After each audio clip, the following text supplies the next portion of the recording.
We've lionized leadership and denigrated management. And management is really what makes an organization run. That's what keeps the lights on and pays the bills. And so I don't think that one is better than the other. It's simply management is what we do and leadership is how we do it. Pre-COVID leadership, it was lazy. It was actually very, very lazy. And that's because everybody was there. We didn't have to be intentional because we were bumping into people we were going to help. And the number one things that successful leaders are doing is being intentional. If I have a goal, I'm in constant pre-failure because I'm never there, right? And then when I get there, I'm only celebrating for 10 seconds and I have another goal, so now I'm failing again. And I think that part of leading is managing other people's emotional states. Welcome to another episode of Team Anywhere, where CEOs, leaders, and experts at building teams, companies, organizations, and amazing cultures share how to lead from anywhere in the world.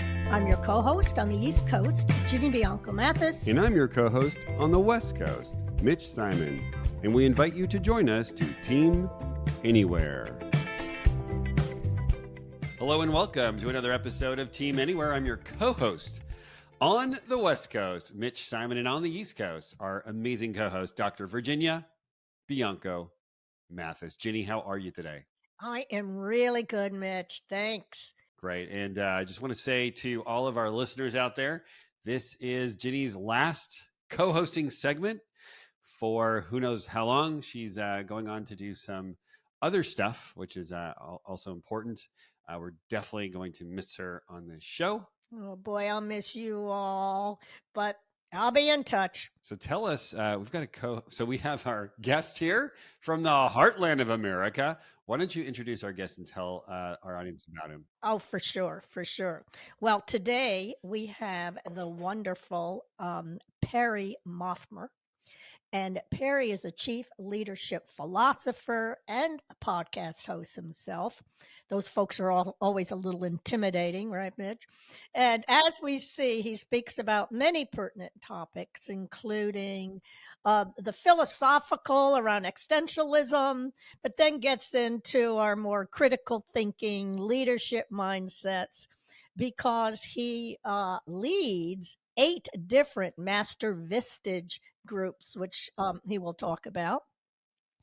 And he's founder of the Potential Leader Lab, previously was a senior partner at Synergistic Systems, an adjunct professor at Franklin University. And we can go on with the many organizations that he has worked with. Welcome, Perry. Oh, thanks. It's a pleasure to be here. So, Perry, I'm going to start with a question that we ask a lot of our guests. So, given this sort of social experiment that we all have been involved in for the past 2 to 3 years, what have you learned about yourself, about the people you're interacting with? More than anything, I think it's been a testimony to resilience, adaptability, and innovation. So those would be the 3 things I noticed most. I mean, initially there's the shock, right? What are we going to do? And I heard, I think it was it was a professor on the West Coast at some point early on said, essentially what happened was we just had about 10 years of change compressed into 6 months. Yeah. So I think there was the initial kind of, everybody took a step back, what's going to happen? And then everybody went forward and, varying speeds. But I think resilience was the biggest thing. We bounced back. I mean, we're pretty good about that as humans. Yeah. And now we're finding a little bit, oh, wait a minute, right? And that sort of some folks trying to pull back, but no, we are just full forward. So talk to us a little bit about your leadership model, and you use it in your leadership lab and also your teachings, and you call it the E3 framework. So share with us what that is all about. Okay, so I came up with a framework because, for me, it's important because it's descriptive and not prescriptive. So I'm never going to tell anybody how to do anything. I'm not big on steps 1, 2, and 3 and do this and you'll be successful. But I do think frameworks are powerful because people can adapt their own experiences and bring that to the table to use within the framework. And so when I looked at it, what I came up with and when I looked back at how I did things and how I see other people doing things, I came up with this explore, experiment, evolve. And I kind of selected the words very intentionally because I think words are very important. right? Because they provide context. And so if you walk through that, explore, because we're exploring because we don't have a destination in mind. We don't know where we're going to end up. So we have to open ourselves up to what the universe has for us. So we have to actively explore. And this, from a leadership perspective, is very important because the leader always has to be looking ahead. What's next? What's around the corner? Never having a sense of certainty around, I know X, Y, or Z is going to happen. And then once we do explore, and we can explore situations, we can explore business models, we can explore behaviors we want to work on as a leader, then it's experimentation. And to me, that's very purposeful because experimentation requires failure. And I think that therein lies the challenge for most leaders in businesses. We love innovation, but we don't necessarily love the emotional side of failure. And so reestablishing our kind of emotional connection to failing, and being okay with it, and understanding that it's learning, right? It's because of an experimentation, we're getting data. We're doing things and gathering data and then moving forward. And then lastly is evolve. And I like that over change, because change implies a lot of times something was wrong, so we needed to change, where evolution is just a path forward. And I always tell people it's never better or worse, it's just different. I say the same thing. I love that, Perry. Yeah, I think we get caught up, especially with change. Like somebody's going to, use the easy one, diet or exercise or something. There's always that piece of your mind. It's like, I was doing something wrong before, and I don't think that's a good place to start from, right? We have to suspend judgment if we're going to move forward, and just know that we're going to bring our best self, and we're continually evolving into that person that we envision ourselves to be. Totally. Well, you got me hooked there a minute. A question came to mind. How do you guide leaders that I know you interact with constantly to get that same sense of evolve, not right or wrong, with their teams? I guess the best thing I can tell you is it's a process, not an event, right? Because we can say a lot of things, and that's the biggest challenge. We can intellectually get something. I forget who it was. The quote, the longest journey you'll ever takes 18 inches from your head to your heart, right? And so intellectually we can sit down and say, yes, this makes perfect sense, and I want to do this. But then when we actually get to that point where we have to take that risk, where we have to maybe modify the behavior and say something different or try, there's a lot of resistance internally, and understandably so. I mean, our brains are wired, basically stopped developing, like, depending on what you read, 200,000 years ago. And so that's a real thing. We're wired for risk. Our brain's number one and only goal is to keep us alive so we can propagate the species, right? So everything that is risky back then is death. We don't face the same thing now, but our brains make it feel that way. So we actually feel, if we fall on our face at a presentation or we say the wrong thing, it's a very real fear, and that's a challenging thing to overcome. Definitely. Well, I like to go into some of the things you have said, and one of them is that you believe that we should use the words lead and manage as verbs, not nouns. Can you say a little more about that? Sure. Well, I believe when they turn into a job title or a role is where we get problems, right? Where we have a problem. Because if we look at them as activities, because that's what I believe that they both are, they're activities that we do. And if we look at them as activities, we can always get better. We can always evolve. We can always try new ones. We can always develop. But when it turns into who we are, like when I'm labeled myself a manager, now it's an identity. It becomes a lot harder to change identity than it does activity. I love that. So true. And that's where I just think that labels are dangerous. And so, and I think that and I also think there's a certain amount of, once I get the title, if the title's part of who I am, I can take my foot off the gas because I'm there. Like, that's who I am now. And I don't think there's still that same drive to continue to look out for what's new and what's changed and what can I do better or differently to positively impact the folks that I'm working with. I love that, Perry. So Perry, what would be then a viewpoint that someone can have in the area of leading and in managing? So instead of like, okay, I got the title of a manager, where do you go in your viewpoint of okay, so I am managing or I am leading. So when I wake up every day, what are my thoughts around that? Well, I think the core of that is that you're not doing one or the other, because that's the other issue I have with those two terms. We've lionized leadership and denigrated management. And management is really what makes an organization run. Like that's what keeps the lights on and pays the bills is great management. And so I don't think that one is better than the other. It's simply management is what we do and leadership is how we do it. And so I think we need to unify those two things and understand that we should not be separating them artificially, creating this dichotomy where we're trying to teach these two different things. I think it's all one. And I think it's really about what am I doing to raise other people up? Because in either one of those roles, I want to manage processes and lead people, right? And so the first thing, and to be honest with you, Mitch, the first thing I'd have to do is turn that around to myself and say, how am I leading and managing myself? Let's start with me.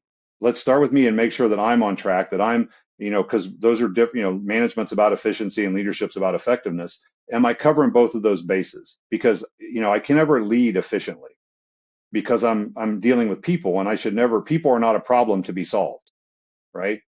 And so I need to have that opportunity to, and I think that they're different ends of a spectrum. And so I have to develop the agility to move up and down that spectrum all day long and recognize when I'm doing one and or the other.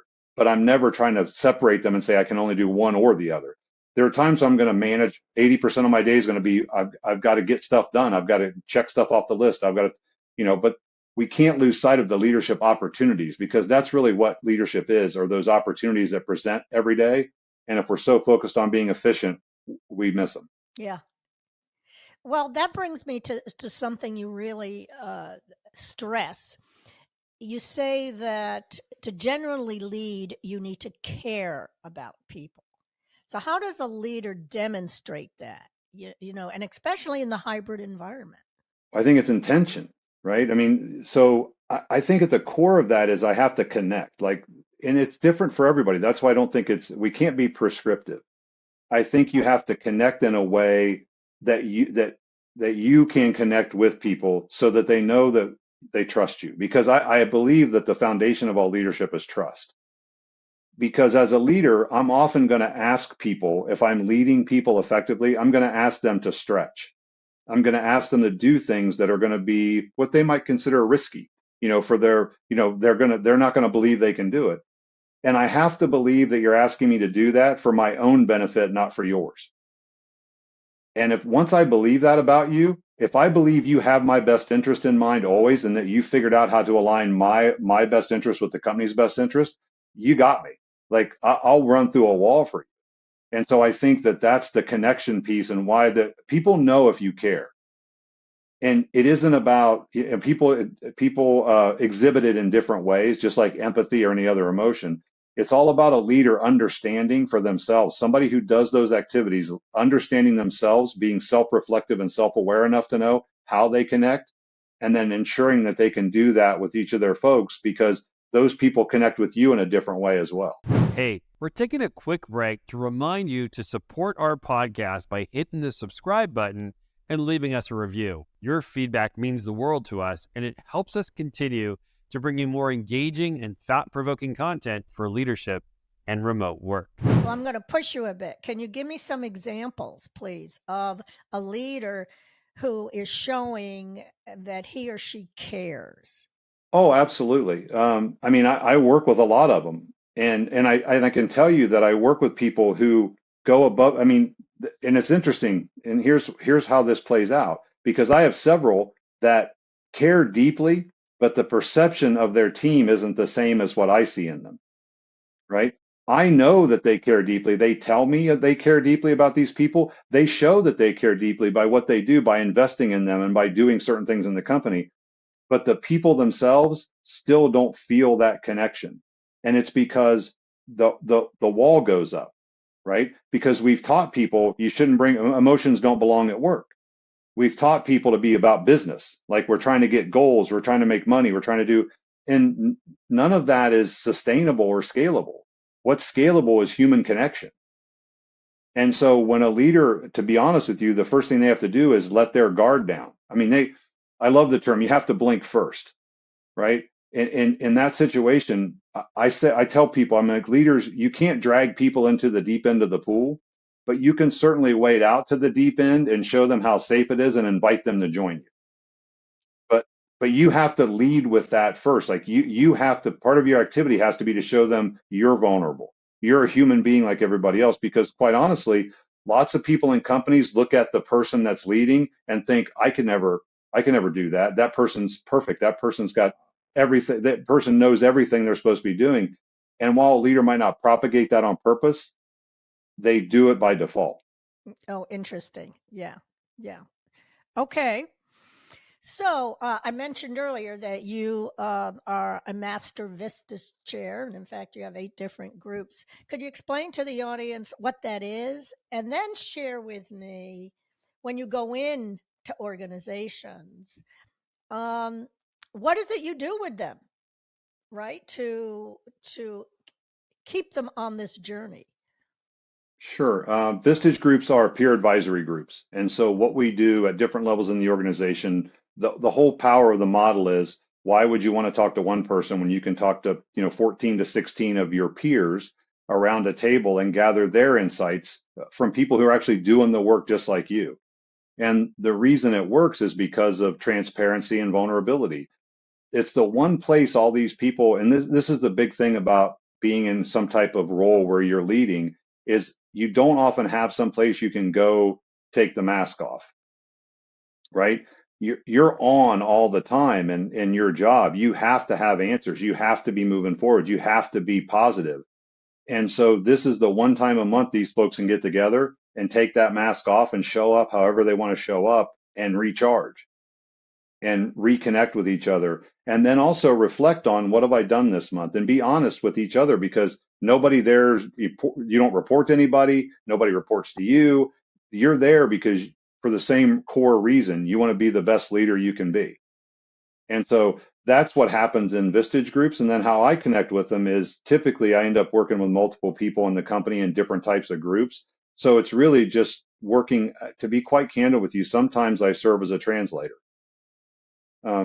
I go into meetings and I listen, and then I just make sure everybody clearly understands what everybody else said, because there's a need, that need for speed. And so oftentimes somebody will say something in a meeting, everybody just kind of shakes their head in agreement and flies by. And that's where I go, hold on, time out. Did you hear that? Like, did you hear that, and let it sink in? Because your response is not saying that you did. And so, that's, I translate, and I apply the brakes sometimes. I just slow people down a little bit so we can have better conversations. Oh, I really like that, the translation part. And and I'm sure you do this also, given permissions that you get from the group. I also like to, time out, uh, Madam President, whomever, you had said that you wanted to be, to give clearer directions. And I just heard you say X. Rest of the group, do you understand that direction she just gave? Everyone just says no, but they never said anything, etc. To call people on those behaviors. Yeah, and it goes back to the trust thing, right? They have to trust why I'm there. I'm only there, and I tell people this all the time. You've told me what your goals are. They're your goals. I'm not judging them. I'm gonna help you stay aligned in your actions toward those goals. And then sometimes I might ask you, is that still your goal? Because you're acting in a way that is moving you further away from that. I know. I love that question. So if you've changed your goals, just let me know. I'm good with whatever goals you came up with. I just want to help you stay aligned. Yeah, my new goal is I want to act like an idiot. Right. Yeah, I wanted to ask Perry, in light of the show Team Anywhere, what are some of the challenges, and what are some of the directions you're giving to your CEOs to continue to build trust for a workforce that is continually, is not there, is not in the room? And so I'm just interested what types of issues you're hearing at Vistage, and I understand the confidentiality, and what you see your CEOs are doing that's actually working. Well, the first thing I'll tell you is, in light of everything that's gone on the last couple of years, I've come to the conclusion that in-person leadership, when you're in the, like let's say pre-COVID leadership, it was lazy. It was actually very, very lazy. And that's because everybody was there. Like we didn't have to be intentional because we were going to just by bumping into people, we were going to help, right? So we could overhear things. We could, and while that was awesome, it was to a certain extent made us lazy because we didn't have to be intentional. And I think to answer your question, the number one things that successful leaders are doing is being intentional. They understand that I'm not going to overhear stuff at the water cooler. I'm not going to run. I'm not going to walk by somebody's office or somebody's cube and just be able to pop in. But I can still do that activity. I just have to be intentional because they're not sitting in front of me or in the same, 100,000 square foot office building. And I think that's where the activity side of leading and managing becomes really important because I have to have a list of what are my activities today. And I can't become so immersed in my work that I forget there are other people that need me. And what am I doing to make sure that I'm available? And also, it's not their job you can't be, hey, I'm available if you need something, come to me. That's not going to work either. You're right, right. Yeah. There has to be that, okay, what is the way I'm going to still do these activities? How am I going to pop in on people? How am I going to make sure, how am I just going to have a conversation because I bump into them and say, hey, how's it going? How are you doing? How was your weekend? So I have to work those things and in varying degrees because not everybody needs the same amount of all that stuff. So I think intentionality is the biggest thing is I think leadership now, leading has to be intentional. Right. And then learning what some of those new tools might be. Mhm. Uh, and they become anything but lazy. I encourage everyone, and we'll give your website and contact information in a minute, to read your blog and some of your chats. And I love some of the topics that you have addressed. And there's one you called Goals Demotivate Your Team. Could you talk about what you were trying to get at in that one? I just think we have we focus very intently on goals.